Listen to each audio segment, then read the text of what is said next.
يجري.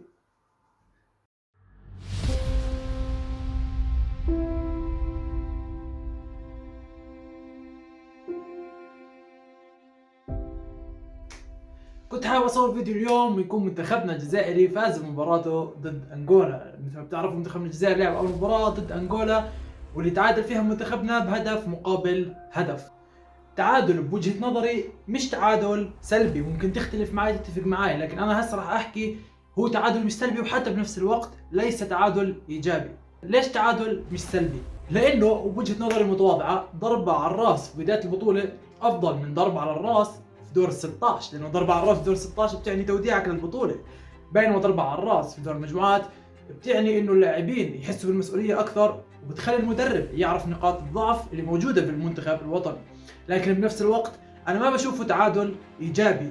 ليش؟ لانه الفوز في اول مباراة في دور المجموعات تعتبر حافز ودافع كبير للمنتخب او لاي نادي بشكل عام حتى انه يستمر ويحقق انجاز كبير في البطولة. دخل بالماضي تشكيلة منطقية وتشكيلة طبيعية وما في عليها اي خلاف. تشكيلة كان ناقصها عمورة اللي غايب بسبب الايقاف مثل ما بتعرفوا. الشوط الاول من المباراة، الشوط الاول شفنا فيه منتخبنا الوطني بيلعب مباراة ممتازة ومباراة ممتعة. من وقت طويل ما شفت انا شخصيا منتخبنا الجزائري بيلعب هيك مباراة وبهيك اداء. الشوط الاول شفنا فيه تحرك كبير في الجهة اليسرى لمنتخبنا الجزائري جهة يوسف بلايلي، وشفنا كيف شايبي وشفنا كيف آيت نوري وحتى اسماعيل بن ناصر دعموا يوسف بلايلي في الجهة اليسرى للمنتخب الجزائري. الجهة اليسرى للمنتخب الجزائري كان تقريبا اغلب الهجمات واغلب الوقت كان اللعب موجود في هذيك الجهة، وشفنا كيف انه هدف منتخبنا الجزائري جاء من الجهة اليسرى بعد تمريرة يوسف بلايلي لبغداد بونجاح. تمريرة خيالية بالمناسبة وهدف رائع جدا. انا كنت خايف بونجاح ما يعرف يتصرف مع الكرة، خاصة انها كرة كانت مش ثابتة والكرة كانت متحركة وعالية، كنت خايف يتصرف معها بطريقة غريبة. لكن شفنا البارح بونجاح كان خيالي، وشفنا كيف الهدف اللي الغى الحكم المقصية او الدبل مثل ما بيحكوا عنه هون هدف خيالي صراحة. يا ريت انحسب، والله هدف صدمني فعلا. انا انصدمت لما شفت بونجاح وجاب هدف مثل هيك. بونجاح بضل لاعب كبير فعلا، انا من الناس اللي بتعشق اسلوب لعب بونجاح. ما زال فارس ورياض. هيل الكرة بغداد هذا هدف. وشفنا غياب كبير وكامل للجهة اليمين لمنتخبنا الجزائري سواء من يوسف عطال او حتى رياض محرز. اللاعبين اختفوا بشكل كلي بالشوط الاول. صحيح كان في كم تمريرة لمحرز لكن ما كان محرز اللي بنعرفه واللي متوقعين انه يكون، ومحرز اللاعب الكبير اللي كلنا بنعرفه واللي مثل ليستر سيتي ومثل مانشستر سيتي واخذ القاب كثيرة، وكان الكل مستني انه محرز يكون هو صاحب اكبر خطوره من قبل منتخبنا الجزائري، لكن اللي صار العكس. الشوط الاول كنا فيه الافضل، منتخب انغولا ما قدر يقاوم منتخبنا الجزائري، كان ممكن انه نوسع النتيجه اكثر واكثر، لكن لسوء الحظ ما قدرنا انه نوسع النتيجه في الشوط الاول. في الشوط الثاني شفنا منتخبنا الجزائري مشتت، منتخب جزائري ضايع في الملعب، ما شفت فيه هجمه منسقه، ما شفت فيه اي لعب ثنائي او هجمه ثنائيه مميزه بين لاعبين المنتخب الوطني الجزائري. للاسف الشوط الثاني ما كان ابدا ممتع، وكان حرفيا اي واحد بده ينام يحضر الشوط الثاني مباراه الجزائر وانغولا.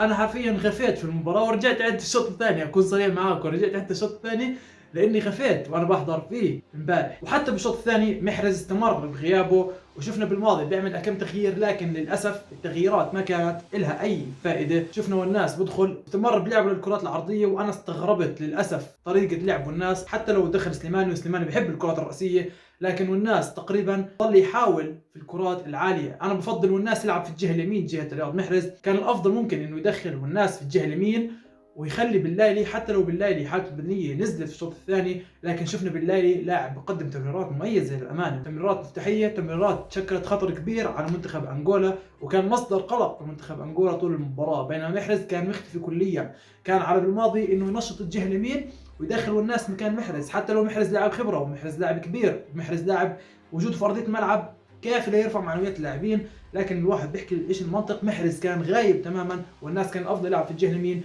واعتماد بالماضي على الكرات العاليه كان بصراحه مش منطقي لانه ما كان فيها اي فايده. واحنا كمنتخب جزائري بنعرف الجزائريين واللاعب الجزائري اللي بيميزهم هو قدرتهم العاليه على المراوغه وايجادهم للحلول الفرديه، وهذا الاشي اللي افتقدناه كليا في مباراه الامس. وشفنا منتخب انغولا بتعادل بعد خطا من بن طالب، واللي راح نحكي عنه هو كم من لاعب. انتهت المباراة وتعادل منتخبنا 1-1. اكيد هي مش نهاية الدنيا، لكن انا كنت بفضل انه اشوف انتصار لمنتخبنا الجزائري. شوط اول مقنع، شوط ثاني سيء جدا. احنا رح نواجه منتخب بوركينا فاسو العنيد، هو اصعب خصم. احنا واجهنا مباراة انغولا اضعف خصم في المجموعة على فكرة. منتخب موريتانيا صحيح ما عنده التاريخ الكبير، لكن منتخب موريتانيا اخر فترة متطور. منتخب موريتانيا جيد، ما بدي احكي ممتاز، وراح يعمل مشاكل لمنتخبنا الجزائري. منتخب انغولا كان سيء جدا، حتى فرصه على مرمى المنتخب الجزائري كانت قليله وما في اي فرص كبيره تذكر. يمكن هي ضربه الجزاء الوحيده اللي كانت خطيره على مرمى منتخبنا. سلبيات المباراه انا بوجهه نظري هي كان اكثر من مره خطا بالتمرير من اللاعبين واستعجال في اتخاذ القرار. اللاعبين مستعجلين بدهم يتركوا الكره، او اللاعبين بعطوا الكره بطريقه تمريره مبالغ فيها بقوه اكبر، يعني بحيث انه اللاعب اللي بيستقبل الكره ما بيقدر على انه يستقبل الكره بشكل طبيعي والكره بتضيع منه. وشفنا اعتماد منتخبنا الوطني على الكرات الطويله، الكرات الطويله اللي انا بالنسبه لي بكرهها شخصيا جدا جدا. يعني ايام رابح سعدان بتذكر كان منتخبنا الجزائري كره من الدفاع للهجوم. صحيح انه اجى الهدف الاول لنا بهيك طريقه عن طريق باللايلي لابو نجاح، لكن مش كل مره تسلم الجره، فما كان خيار جيد انه يلعب منتخب الوطني بهيك شكل.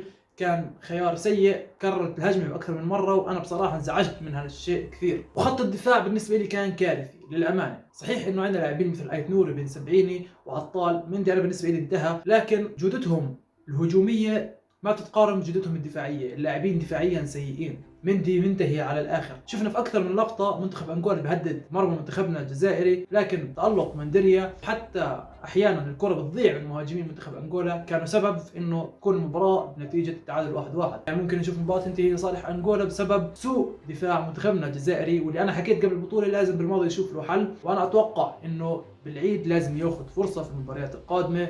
وفي حال فزنا على بوركينا فاسو المباراه الاخيره كانت مباراه محسومه حسمناها من شوط اول وكذا، بتمنى انه يدخل بالعيد، خلي بالعيد ياخذ خبره اكبر. انا بحس انه بالعيد هو ممكن يكون افضل من مندي في الفتره القادمه، حتى لو مندي لاعب كبير وخبره كبيره. ايجابيات الفريق مثل ما حكيت لكم، الشوط الاول كان مميز، شفنا ثنائيات مميزه، شفنا لعب ممتع للمنتخب الوطني الجزائري، شفنا ضغط عالي على انغولا، وهالشيء افتقرناه في الشوط الثاني. ما شفنا الضغط العالي على منتخب انغولا، بالعكس شفنا الفريق بيلعب بطريقه سيئه او سيئه جدا. شتان بين الفريق اللي دخل الشوط الاول وشتان بين الفريق اللي دخل في الشوط الثاني. راح احكي رايي ببعض اللاعبين، على راسهم بالاول رياض محرز اللي كان سيء جدا. محرز لازم تراجع نفسك.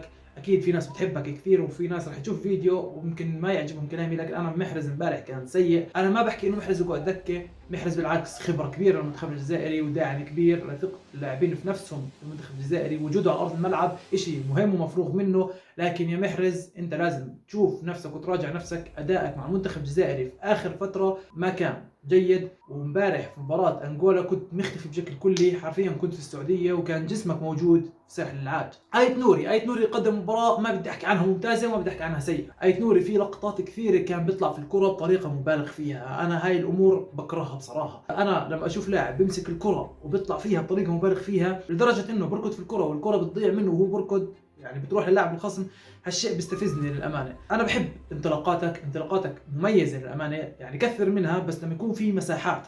اما لما ما يكون في مساحات وتركض في الكره وتخبط في لاعب الخصم فهو الشيء مبالغ فيه بصراحه. لازم ايت نوري تراجع نفسك فيه لانك لاعب كبير، وانا بالنسبه لي انا بتوقع لك مستقبل كثير كبير، بس راجع نفسك بهاي النقطه واتوقع انك تصل للعالميه.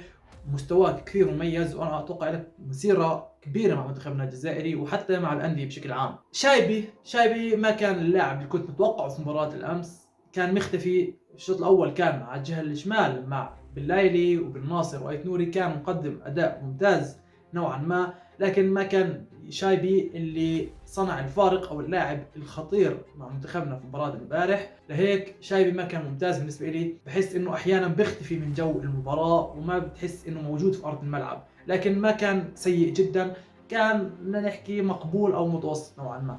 نختم في بن طالب كان حرفيا ضايع امبارح.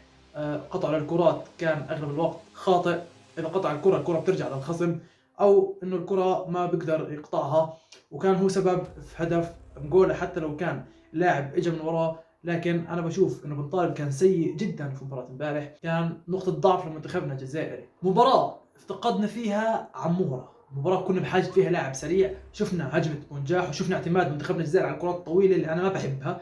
كان ممكن وجود عمورة يكون جيد لهيك نوع من اللعب، لكن عمورة كان غايب بسبب الإيقاف، فرجعته راح تكون مكسب كبير، وخاصة ضد مباراة بوركينا فاسو. فوجود عمورة في التشكيلة الأساسية إشي كثير مهم، إشي كثير مهم. وانا ما بتمنى اشوف عمور بقعد على الدكه، حتى لو بالله قدم اداء ممتاز في اخر مباراه، لكن عمور هو اللي بيستحق الاساسيه. نكون منطقيين وواقعيين. بالتوفيق لمنتخبنا الوطني، ان شاء الله بنعوض ضد بوركينا فاسو وبنفوز في المباراه الاخيره على موريتانيا وبنتاهل لدور ال 16، وان شاء الله بنتوج في البطوله. التعادل مش نهايه الدنيا، لكن نقطه يتعلم منها بالماضي واللاعبين ويعرفوا اخطائهم سواء بالماضي او حتى اللاعبين. ما بطول عليكم اكثر من هيك، لايك شير سبسكرايب، خلوا القناة تكبر أكثر. وشكرا لكم على دعمكم في الفيديوهات الماضية، جد شكرا من القلب. يعني ما مش عارف ايش اقول لكم صراحة، بداية السنة كانت بالنسبة لي مميزة مع دعمكم الرهيب، والفيديو اللي وصل لمشاهدات كثير كبيرة، والاشتراكات اللي فجأة مرة واحدة ارتفعت في قناتي.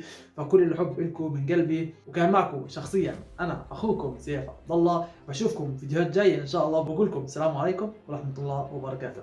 سلام.